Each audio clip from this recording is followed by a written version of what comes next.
अऊज़ु बिल्लाहि मिनश शैतानिर रजीम। बिस्मिल्लाहिर रहमानिर रहीम।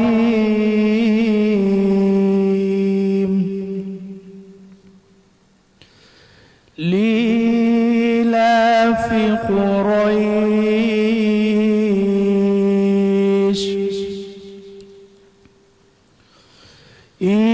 ईलाफिहिम रिह्लतश शिताइ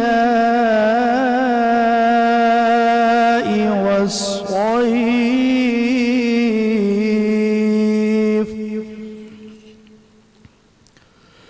फलयअबुदू रब्ब हाज़ल बैत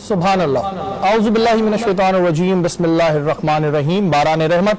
आज न्यूज़ की सहरी ट्रांसमिशन में मैं हूं आपका मेज़बान सैयद शहरियार आसिम। आज हम 8वीं सहरी की निशिस्त में मौजूद हैं और इस निशिस्त का आगाज इस शेर से करूंगा कि कल फुर्सत ना मिली तो क्या करोगे, कल फुर्सत ना मिली तो क्या करोगे, इतनी मोहलत ना मिली तो क्या करोगे। रोज कहते हो कि कल से पढ़ूंगा नमाज, कल आंख ना खुली तो क्या करोगे। नमाज मोमिन की महराज। रोज़े महशर के दिन आपसे पहला सवाल नमाज का ही होगा। और अगर एक नमाजी को इस बात का इल्म हो जाए कि जब वो नमाज पढ़ रहा होता है तो कितनी रहमतें उसको घेरे हुए होती हैं, तो वो अपना सर कभी सजदे से ना उठाए। और ए मोमिनो, नमाज इस तरह अदा करो जैसे तुमसे ज्यादा गुनाहगार कोई है ही नहीं। बेशक मेरे रब से ज्यादा कोई गफूर रहीम नहीं। आज हम बात करेंगे नमाज की फजीलत के हवाले से। हमारे साथ मौजूद हैं मुफ्ती मोहसिन उज़्ज़मा साहब। अस्सलाम वालेकुम। खुशामदीद कहते हैं आपको। जहां बात आए सेहत की, फिटनेस ट्रेनिंग की, वहां पाकिस्तान का एक बहुत बड़ा नाम है सुहेल अनवर, CEO है chain of gate smart gym के। उसके अलावा फिटनेस कंसल्टेंट है और जो इंटरनेशनली मुकाबले होते हैं बॉडी बिल्डिंग के, उसके जज हैं। अस्सलाम वालेकुम। खुशामदीद कहते हैं। शुक्रिया बहुत बहुत। हमारे साथ मौजूद हैं डॉक्टर मुबश्शिर आलम, आपको भी खुशामदीद कहते हैं। शुक्रिया। अपनी निशिस्त को आगे बढ़ाते हैं। हमारे साथ नातखानी के फ़राइज़ अंजाम देने के लिए मौजूद हैं फैज़ान कादरी। आपसे दरख्वास्त करूंगा कि नात शरीफ पेश करें। जब मेरी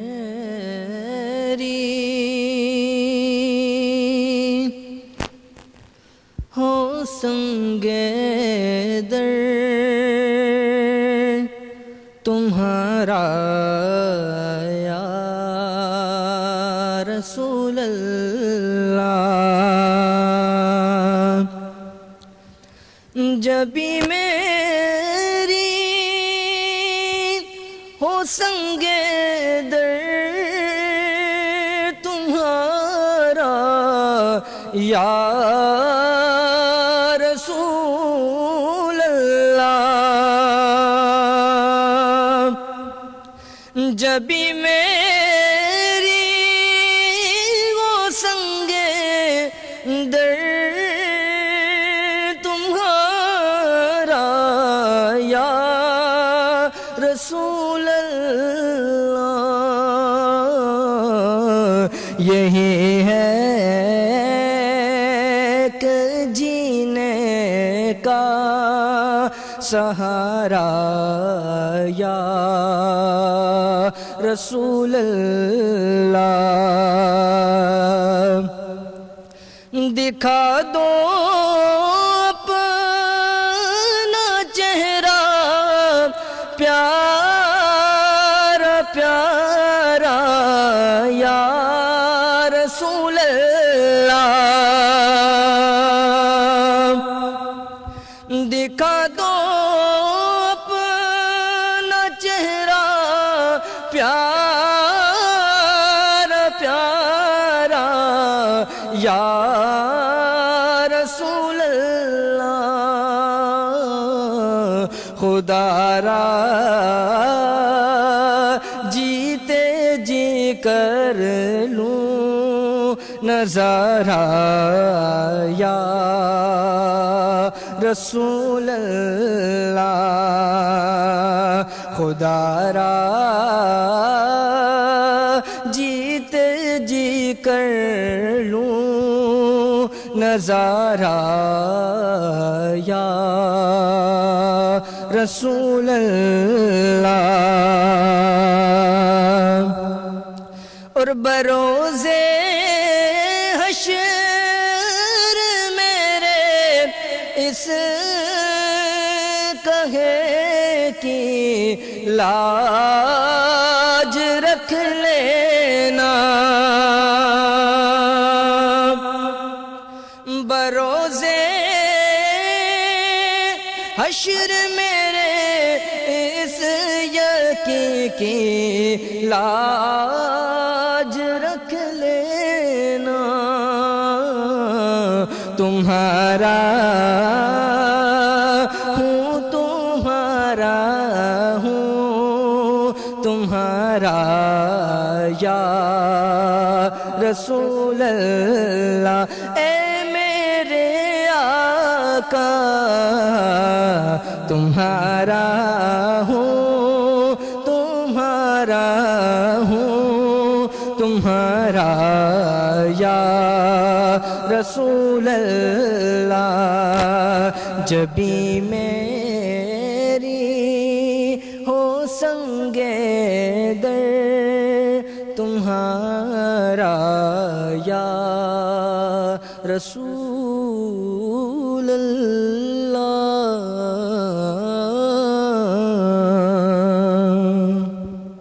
सुभान अल्लाह। फैज़ान, बहुत खूब, बहुत आपकी आवाज़ में एक दर्द है, एक प्यार है, और जिस प्यार से, जिस दर्द से आप नात शरीफ पेश कर रहे थे, अल्लाह ताला इसको कबूल अता फरमाए। बात करते हैं हम सुहेल अनवर साहब से शुरुआत करेंगे। सुहेल भाई, फिटनेस के हवाले से तो अभी बहुत सारे सवाल आते हैं, लेकिन सबसे पहले मैं ये जानना चाहता हूँ कि इस वक्त ज़ाहिर है पूरा पाकिस्तान ही माशी तौर पर प्रॉब्लम में है, तो ये जो जितने भी जिम्स बंद हुए हैं, तो इससे इस वक्त आप कितना नुकसान देख रहे हैं और कितना इस वक्त में आप समझते हैं कि आगे मजीद इस पर प्रॉब्लम्स आएंगी अगर इसके ऊपर कोई SOPs ना बनाएंगे?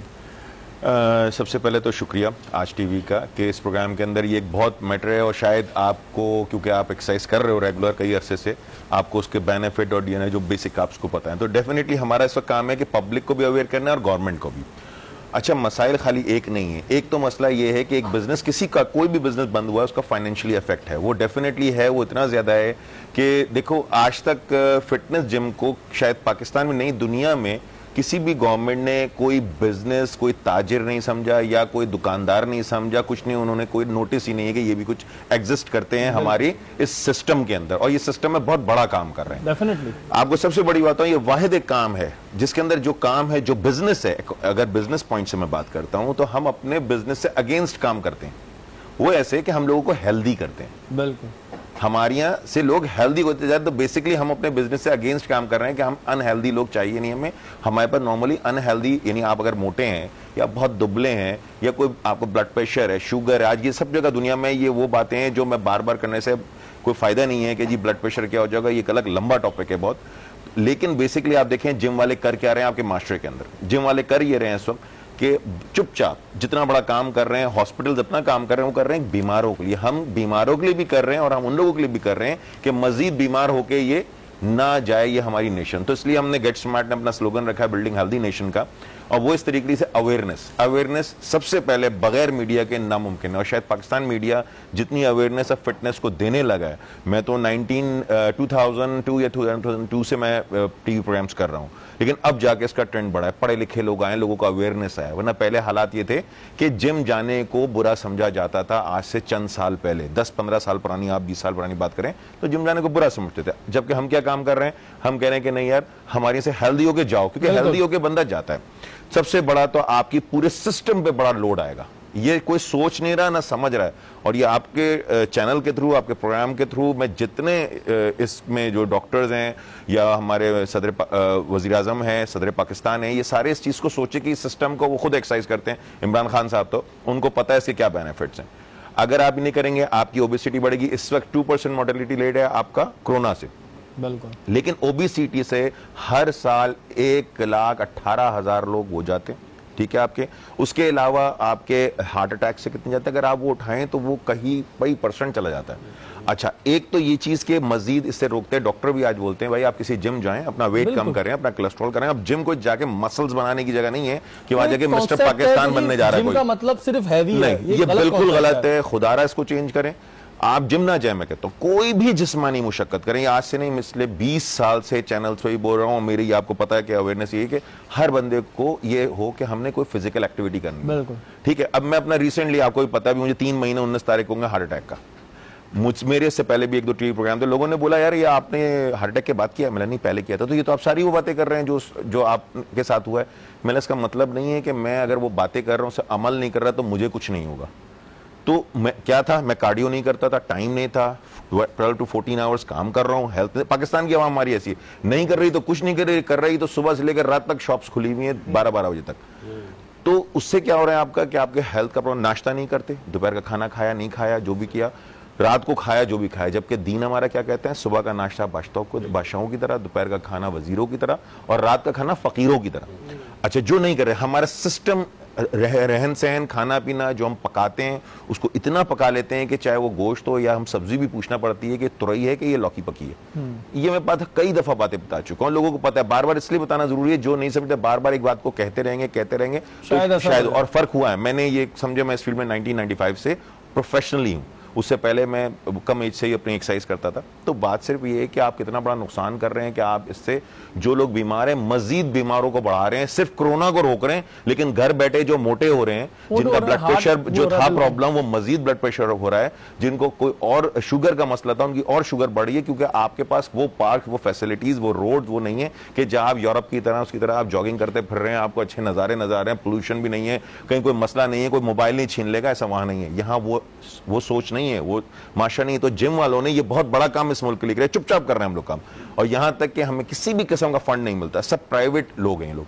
आप जब ये करेंगे खत्म कर देंगे, चाहे छोटे पैमाने पे या बड़े पैमाने पे। पाकिस्तान में बहुत बड़ा ट्रेंड है, इस वक्त 10,000 के करीब पूरे पाकिस्तान में जिम है, तकरीबन मैं समझता हूं 3,000-4,000 से ऊपर तो सिर्फ कराची में होंगे। तो इस वक्त मुझे छोटे बड़े मिला के, मैंने जो आपसे सवाल किया था कि फिर उनका सर्वाइवल कैसे हो रहा है, क्योंकि इतने टाइम से बंद है। सर्वाइवल ऐसे ही चल रहा है, कब तक होगा ये? 1 महीना गुजरा, अभी 1.5 महीना गुजरा। अब लोग देखिए, मेरा अपना एक एम्प्लॉय, आपको पता है, आप एक माशाल्लाह जो काम कर रहे हैं, सबसे पहले मुबारकबाद। मैं बड़ा इंप्रेस हुआ था, क्योंकि शुरू के जब मैं भी लॉकडाउन हुआ था ना, मैंने बड़ा लाइट लिया था। मैंने यार खुल जाएगा 15 दिन। जब मैंने 2 दिन इस पर जाहिर जब टाइम मिला, बैठ कर थोड़ा देखा, रिसर्च की, मैंने उसी वक्त कह दिया था ये लंबा जाएगा, ये अभी नहीं, खासतौर पर जिम्स, क्योंकि ये जो सोच है ना यहाँ लोग जिम्स की जो सोच का मुझे अंदाजा है, तो मैंने जिम नहीं खुलेंगे। देखिए स्कूल्स, लोग कहते हैं स्कूल्स भी तो नहीं खुल रहे। मैंने एक अपने फेसबुक पे डाला हुआ, इस पे सवाल किया, लोगों ने बोला जी स्कूल्स भी नहीं खुल रहे हैं, मॉल्स नहीं खुल रहे। भाई स्कूल नहीं खुल रहे, वो बच्चे आप रोक नहीं सकते, ठीक है। आप मॉल्स नहीं खुल रहे, वो जरूरत नहीं है आपकी, ठीक है। आपके कोई कैफेज नहीं खुल रहे, वो जरूरत नहीं है आपकी। जिम में लोग वैसे ही दूर होते हैं, और प्लस आप कह रहे हो ना, जब इस वबा के साथ आपने इम्यून सिस्टम के थ्रू होना, तो इम्यून सिस्टम कैसे होगा? जिनका अच्छा था आप तो उनका भी खराब कर रहे हो यार, कुछ भी कर रहे हैं। अच्छा, अब इसके ऊपर मैं कहता हूं, आप अभी जो लॉकडाउन का आप सिलसिला दिख रहा है, मैं तो यहाँ लॉकडाउन है ही नहीं, क्योंकि आपने जो 20 घंटे काम कर, यानी आप रोजाना 10 घंटे लगा लें एवरेज के 10 घंटे हम काम करते थे, उसमें मिसाल की तरह 20,000 लोग आते थे, ठीक है, एक रूटीन जो चला था। अब उसका नतीजा क्या हुआ है? लॉकडाउन की वजह से अगर मैं पहले सोचता था चलो यार मैं कल ले लूंगा, ये काम कल करने चला जाऊंगा, अलकुसी में हूं, बैठा हूं घर पे, आज मेरी पोजीशन क्या बोलते नहीं यार कल का काम आज करना है। पहली बात, वो आपने 20 से 30,000 लोग कर दिए, ठीक है। प्लस वर्किंग आवर आपने 10 से 5 घंटे या 4 घंटे पे आप लिया, वो भी सिलेक्टेड जगहों पे, ठीक है, जिसका जो 20,000 का लोड एक तो 30,000 डाल दिया 4 घंटे 5 घंटे में। इसकी जगह मेरा जो सजेशन है, मेरी जो जहन बोलता है, बहुत जबरदस्त होगा इससे इफेक्ट। आप 24 आवर्स ये रिक्वेस्ट करें, 24 आवर्स सारे बिजनेस खोल दो, ऑटोमेटिक लोग स्प्रेड हो जाएंगे। आज जो काम मुझे करने जाना था, चल यार कल कर लूंगा, रात को जाके कर लूंगा, खुला है 24 घंटे, मुझे क्या जरूरत है मैं इस वक्त देखूं यार 5 बजे बंद हो जाएगा, मैं अभी भागूं कल का काम। तो इससे बड़ा फर्क आएगा। इससे आप सोशल डिस्टेंसिंग कोई नहीं हो रही, सिर्फ झूठ बोला जा रहा है। अच्छा, अब ये हम बोले आवाम को, गवर्नमेंट को क्या फायदा है, दुनिया में क्या हो रहा है, ये अलग डिबेट है। यार आप कुछ तो करो, लोगों को आप ओपन कर दो, पहली एक मिसाल दो जिसके अंदर कि यार ओपन कर दें कम, या तो फिर आप लॉकडाउन को लॉकडाउन हो, ना किसी बस्ती में, ना किसी गली में, ना किसी मार्केट में सवाल ही पैदा ना रश। और आप जानते हो मीडिया वाले अच्छी तरह कि कहां कहां कितना रश है पहले से। बिल्कुल जी, ये पॉइंट एक बहुत अहम है। दूसरी जहां पे बात सेलवा ने शुरू में करी कि फर्क क्या पड़ रहा है, वाकई में जो लोग एक्सरसाइज करने वाले होते हैं ना, उन्हें इस चीज का बिल्कुल पता होता है कि अगर किसी को ब्लड प्रेशर होता है तो एक्सरसाइज के बाद सही हो जाता है, और इसके एक्सपेरिमेंट किए हुए बहुत लोग हैं, मैंने अपने ऊपर भी किया था। और जब आप वो छोड़ते हैं तो आपके अंदर अलग अलग किस्म की बीमारियां जन्म लेने लगती हैं। ऐसों पे भी हम बात करेंगे, इसके अलावा और भी बहुत सवाल है। मुफ्ती साहब आपकी जानिब आऊंगा, हमारा मौजू है नमाज की फजीलत के हवाले से। मुझे ये बताएं कि नमाज के मतलब और मायने क्या है। बिस्मिल्लाहिर्रहमानिर्रहीम। क़ाल अल्लाहु तआला फ़िल क़ुरानिल मजीद इन्नस्सलाता तन्हा अनिल फ़हशाइ वल मुनकर आमनतु बिल्लाहि सदक़ल्लाहुल अज़ीम। सबसे पहले जो आपने सवाल किया कि नमाज के माने या मफ़हूम क्या बनते हैं, तो नमाज के माने बनते हैं, लफ्ज़ी जो तर्जुमा बनेगा, अल्लाह से राज़ो नियाज़ की बात करना। यानी जब बंदा इबादत के लिए खड़ा होता है तो वो अल्लाह से कलाम कर रहा होता है, तो इसको हम उर्फ़ आम में कहते हैं नमाज ही। तो इसलिए कहते हैं अल्लाह से राज़ो नियाज़ की बात करना, इसे नमाज के माने कहते हैं। और लफ्ज़ सलात का आ जाए तो आप कहें कि बहुत सारे दुआ का मतलब भी होता है लफ्ज़ सलात के, इबादत का मतलब भी होता है लफ्ज़ सलात के। अब आइए मैं नमाज के ऊपर कुछ आपकी नज़र करना चाहता हूँ कि कुरान हकीम ने नमाज के बारे में क्या फ़ज़ाइल बयान फरमाए। अल्लाह ताला कुरान हकीम फ़ुरक़ान हमीद फरमाता है, बेशक नमाज रोकती है बेहयाई और बुरी बात से। बिल्कुल, नमाज वो इबादत है जो इंसान को ख़ता करने से बचाती है, इंसान को बुराई से बचाती है और इंसान को बेहयाई से बचाती है। मिसाल देता हूँ, कोई दाढ़ी वाला हो ना या इबादत गुजार हो, वो गुनाह करते हुए शर्माएगा कि यार लोग मुझे कहेंगे तो कहेंगे यार ये देखो ये मौलवी है, दीनदार है, ऐसा काम कर रहा है। एक ज़ाहिर है आपको इसी तरह अगर कोई नमाजी है और पता ये नमाजी है तो वो कोई झूठ बोलता है या बोलने की कोशिश बोला यार लोग मुझे यार नमाजी है, कहते हैं नमाजी मगर बाजी वाली हरकत कर रहा है, तो इसे वो बंदा रुकता है उन गुनाहों से, उन खताओं से। फिर दूसरी बात, जब आप कुरान को उठाते हो, सूरह बकरा की अब आप तिलावत शुरू करते हैं तो पहला आता है कि अलिफ लाम मीम ज़ालिकल किताबु ला रैब फीहि हुदल लिल मुत्तक़ीन अल्लज़ीना युमिनूना बिल गैब व युक़ीमूनस सलात। ईमान का पहले जिक्र, फिर दूसरा जिक्र नमाज का, कि ईमान वाले कौन, यानी कि वो कौन है जो अल्लाह ताला के मुक़र्रब और करीब हैं। फरमाया अल्लज़ीना युमिनूना, जो ईमान लेकर आए। उसके बाद उन्होंने कहा कि दूसरा अमल क्या किया, युक़ीमूनस सलात, वो नमाज कायम करते हैं। तो ईमान के बाद दूसरा दर्जा इबादत के अंदर रब ने जिसे बड़ा बनाया वो इबादत का दर्जा नमाज का दर्जा है, जिसको अल्लाह के रसूल ने बड़ी फौकत दी। और फिर अल्लाह के रसूल को अल्लाह ने तोहफा अता फरमाया। तोहफा तो मिला था 50 नमाजों का, लेकिन हमारी कहते हैं ना कि हैयत और हमारी अल्लाह के रसूल सल्लल्लाहु अलैहि वसल्लम तो हम पर जो मोहब्बत है कि अल्लाह के रसूल के सदके वो 50 नमाजें पर 5 हो गई। लेकिन आज हमारा जो हाल है, हम वो 5 भी जिसे कहते हैं आप सही तरीके से नहीं पढ़ पाते। लेकिन इन नमाजों का सवाब क्या है, मेरे नबी फरमाते जब कोई मोमिन मुसलमान नमाज के लिए निकलता है, जब वो निकलता है तो अभी रास्ते में है, नमाज पढ़ नहीं रहा, रसूल फरमाते वो नमाज में, सुभान अल्लाह, अल्लाह की इबादत में। पहला कदम रखा तो नेकी मिली, दूसरा कदम रखा तो गुनाह मिट गया। यानी जितने कदम वो रखते जाएगा एक नेकी बढ़ती जाएगी, एक गुनाह मिटता चला जाएगा। कितनी बड़ी फजीलत है कि बंदे की खताएं, और जब वो अल्लाह के घर में जाता है नमाज के लिए खड़ा होता है, जो गुनाहों का बोझ उसके कंधों पर होता है ना, वो रुकू में जाता है, सजदे में जाता है, वो गुनाह गिर जाते हैं। और जब गिर जाते हैं फिर अल्लाह ताला फरिश्तों को देता है, फरिश्तों ये गुनाह का बोझ इसके सर पर नहीं डालना, ये मेरे दर पर आया है, मेरे घर पर आया है। और जब मेहमान भी किसी के घर पर आता तो मेजबान तो बड़ी खिदमत करता है, वो तो अल्लाह का घर है, बेशक अल्लाह तो अपने रहमत के दरवाजे खोल देता है। इसीलिए फरमाया गया कि अस्सलातु मिराजुल मोमिन, कि नमाज मोमिन की मिराज है। बेसिकली ये जो मुफ्ती साहब ने एक बात बताई कि जब आप निकलते हैं नमाज के लिए तो उस वक्त से आपके लिए सवाब शुरू होता है, और 50 नमाजों का तोहफा आया था लेकिन हम पर 5 फ़र्ज की गई, और अफसोस इस बात का है कि आज हम 5 पढ़ने से भी गाफिल रहते हैं। हम यही सोचते रहते हैं कि इतनी देर में पढ़ लेंगे। हम अगर गेम खेलने बैठते हैं तो उसके लिए 3 घंटा लगा देंगे, लेकिन हमें 5-10 मिनट की नमाज जो है वो पढ़ने में हमें प्रॉब्लम हो रही होती है, और हमें शैतान रोक रहा होता है, वो हमें रोक रहा होता है और हम जो है वो रुक रहे होते हैं। डॉक्टर साहब, आपकी जानिब आऊँगा कि घरों में हम किस तरह बच्चों को नमाज की तरगीब दे सकते हैं, किस तरह बच्चों को इस तरह वो कर सकते हैं कि वो उनको अंदर बचपन से, क्योंकि कहते हैं ना वो बचपन से कोई चीज़ अगर आपके अंदर आ जाए तो फिर वो ज़्यादा टाइम चलती है।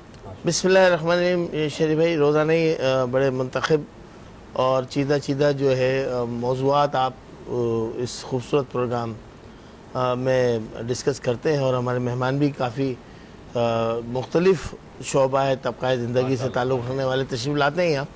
और आज हमारे सोहेल साहब आए हुए, नमाज और फिटनेस दोनों उन्वान आज आपने इकट्ठे कर दिए। बिल्कुल।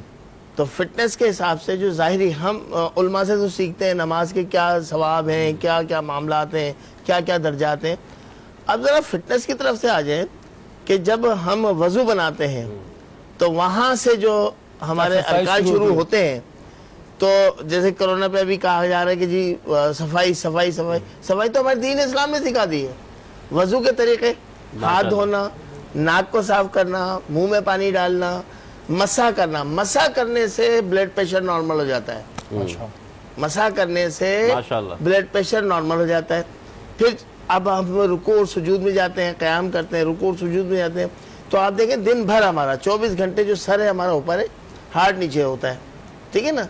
सर्कुलेशन ऑफ ब्लड, जब हम सजदे में जाते हैं और तवील सजदों का भी हुक्म है, तो सर्कुलेशन ऑफ ब्लड हमारे दिमाग की वो बारीक बारीक शरियानियों तक पहुंच जाता है, जिससे दिमाग को इम्प्रूवमेंट मिलती है, ताजगी मिलती है। तो हमारी जो नमाज है, प्रे जो है हमारी 5 वक्त की, वो टोटल एक्सरसाइज है, टोटल एक्सरसाइज है। कमर में तकलीफ हो रही है तो आप बैठ के पढ़ लें, पाँवों में तकलीफ है तो आप बैठ के पढ़ लें। यानी इतनी सहूलतें हमारे दीन ने, दीन इस्लाम ने सिखाई हैं। और फिर नमाज मोमिन की मेराज है। बिल्कुल। बच्चों में कैसे शौक? अच्छा, अब बच्चों में जब हम जानमाज लेके घर में खड़े होते हैं और नियत बांधते, तो आपने देखा होगा छोटे छोटे बच्चे जो मासूम होते हैं वो हमारे बराबर में आके खड़े हो जाते हैं, जबकि उनको नमाज पूरी नहीं आती, लेकिन उनको हटाने का हुक्म नहीं है। और खवातीन जिनको नमाज नहीं आती वो घर में पीछे मुसल्ला लेके खड़ी हो जाती हैं। तो इस तरीके से, और आजकल तो बहुत मौका मिला हुआ है, घर में नमाजें कायम हो रही हैं, घर में मसाजिद कायम हो रही हैं, बच्चे खवातीन सब मिलकर नमाजें पढ़ रहे हैं। तो हमें देखा देखी जो बच्चे पिक करते हैं ना छोटी उम्र के अंदर, तो उस तरीके से उनका शौक भी बढ़ता है और फिर वो बाअदब भी हो जाते हैं। और यकीन करें कि जो नमाजी होता है ना, उससे लड़ने का किसी का दिल नहीं चाहता। और बिल्कुल जी, ये जैसे बाअदब हो जाते हैं। मोशर भाई ने एक बात करी कि घर में आपको अपनी नमाज शुरू करनी चाहिए, ताकि आपका जो बच्चा है जब वो आपको कोई भी एक्टिविटी करते दिखेगा, अगर कोई वालिद गलत एक्टिविटी करेगा तो बच्चा भी गलत एक्टिविटी करेगा। तो ये चीज़ एक बहुत इंपॉर्टेंट है कि आप अपने घरों में नमाज शुरू करें ताकि आपके बच्चे को शुरू से इसकी आदत हो। अच्छा सोहेल भाई, एक चीज़ जो मैंने आपसे पूछी थी और आपने शुरू में बताया, तो मुझे बड़ा उस पर हैरत भी हुई कि अब तक गवर्नमेंट ने इसको, ये जो बॉडी बिल्डिंग्स है या जिम है, ना इनको बिजनेस के तौर पे लिया है आपने बताया, ना इसको किसी और, तो इस पे कोई अभी तक वो नहीं है कि टैक्सेस पूरे हैं। और आपको बताऊं, टैक्सेस हम एक्सपोर्ट कर रहे हैं। हमारे यहाँ ऐसे पाकिस्तान में हमारे ऐसे मैन्युफैक्चरर हैं जो कि एक्सपोर्ट कर रहे हैं इस वक्त मुख्तलिफ ममालिक के अंदर, अफगानिस्तान, और टैक्स मुझे, आप मजे की बात मैं आपके से कहूँ, एक हैरत बात करूँ, मैं अगर यानी अगर मैं $50,000 का फिटनेस का सामान मंगाता हूँ तो उस पर तकरीबन मेरी ड्यूटी बनेगी अबव $80,000। $80,000 125% टोटल खर्चा आता है कॉस्ट का, तो और वो भी चाइना की मशीन है। अमेरिकन तो मैं सोच नहीं सकता। तो जब आप लोग दुनिया में ये जीरो है, ठीक है, टैक्सेस देते हैं, हम पे SRB लगा दिया है 13%। आज मैं 6 साल से लड़ रहा हूं उस बात पे, बट SRB तमाम जिमों पे लगाती है। यार ये तो किस दुनिया में रह रहे हैं हम लोग। जिमों को हमेशा पूरी दुनिया के अंदर गवर्नमेंट फंडिंग करती है, गवर्नमेंट, ताकि लोग हेल्दी। मैंने कहा ना, उनका लोड आपकी मेडिकल फैसिलिटीज में नहीं पड़ेगा अगर आप अच्छी। अब वो सारा काम एक प्राइवेट सेक्टर कर रहा है। आपने बोला अच्छा जी ये कमा रहे हैं, इन पे taxes, board tax, professional tax, Sindh revenue board, Punjab revenue board, यानी सेल टैक्स, इनकम टैक्स, सारे टैक्सेस हैं और सब टैक्सेस लिए जा सकते हैं और ये छुप नहीं सकता। अच्छा, अब जिमों में आपको पता है बहुत से लोग ऐसे आते हैं जो मोहल्लेदार होते हैं, कोई पॉलिटिकल होता है, कोई फोर्सेस से, कोई खिलाड़ी है, किसी भी खेल का हम उन्हें कॉम्प्लीमेंट्री देते हैं, हम नहीं चार्ज करते। अच्छा, मसला क्या है? इन जिमों ने बिजनेस किसने दिया? जो सबसे बड़ा आदमी है, जिन्होंने फिटनेस प्रोग्राम किए। हम इंटरनेशनली पाकिस्तान में हर साल 10 से 12 प्रोग्राम होते हैं हमारे, जो बड़े गली मोहल्ले में तो होते रहते हैं। अब इन्होंने क्या किया कि उससे क्या हुआ, ये इसमें लोगों को अवेयरनेस पैदा की हम लोगों ने, ठीक है, फिर मीडिया ने साथ दिया और अब लोगों ने करोड़ों रुपए की इन्वेस्टमेंट करके बड़े बड़े जिम खोल लिए हैं, जिन्होंने ना तो कोई आज तक प्लेयर तैयार किया ना कुछ किया। वो उससे बड़ी बड़ी 4-5 हजार नहीं, वो कम 30-35 हजार फीसें ले रहे हैं। आप यार उन पे टैक्सेस लगाए ना, जिन्होंने कुछ नहीं किया, वो सिर्फ हलवा खाने आ गए। अब ये इन लोगों को आज कमा रहा है, ये एक वाहिद खेल है जहां से रोजी रोटी चल रही है और एक एक जिम से कम से कम वहां का रिसेप्शनिस्ट है, सफाई वाला है, वहां का ट्रेनर है, 12 लोगों के थोड़े बहुत घर में थोड़ा बहुत चलता रहता है। इस चीज को बिल्कुल अभी हम पॉइंट आउट करेंगे और भी, क्योंकि मैं खुद भी एक्सरसाइज करता रहता हूं तो मेरे जहन में बहुत सारे और भी सवाल आ रहे हैं और मुझे बड़ी हैरत हो रही है कि गवर्नमेंट ने इसके ऊपर अभी तक कोई ऐसा इसको समझा ही नहीं है, लेकिन टैक्सेस पूरे ले रही है। इस पर हम बात करेंगे। वक्त तो एक ब्रेक का, ब्रेक के बाद हाजिर होगा।